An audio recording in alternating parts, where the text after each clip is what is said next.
The Adirondacks are considered one of the most beautiful places on the East Coast. It provides an escape for all kinds of people, whether you're looking for a place to enjoy beautiful scenery or looking for something a little more dangerous.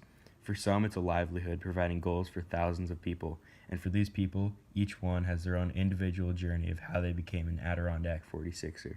46ers are the 46 highest peaks in the Adirondacks. They're all over 4,000 feet. But it's really something more. It's being a 46er, and the 46ers are, it's just part of the New York wilderness and thing. It's true wilderness in the Adirondacks. And you can be on top of many of the high peaks and look for miles and you won't see any person, any car, any civilization, any buildings. I remember every single peak and every hike and events from every one of them, but there were hikes in pouring rain, there were hikes in freezing cold, there were long hikes. There were times when I said, I'm not going to do this anymore. But there were a lot of really fun, interesting memories. They were way down and we were almost done and we sat down for a break and we were just kind of sitting there hanging out, eating a snack, and I looked up and there was a bear with 3 cubs standing on the trail maybe 50 yards away looking at me, and I looked up and I looked at this bear.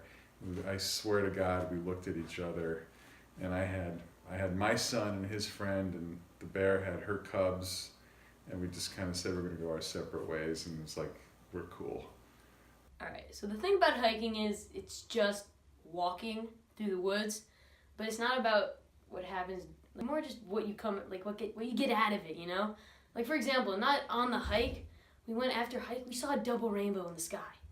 And just because of the hypeness that we had, you know, from that hike, we drove to the end of the rainbow and touched it. Alright, so basically there's different stages of a hike. You said there's the beginning, halfway up, the top, coming down, and the end. Alright?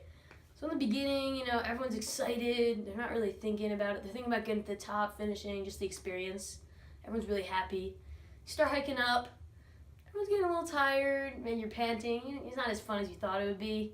But when you get to the top, all that goes away. You're just relaxing on the open summit. You're seeing everything. You're realizing, yes, I just accomplished this. Then you go down. Going down is my favorite part, honestly, because no one's tired, and it's just, it's just really fun. Good times happen when you go down. When did I become a 46er? You know, it was a while ago. I was 14, August 2014. No, August 2012, I believe. I was 14 years old. Sunrise.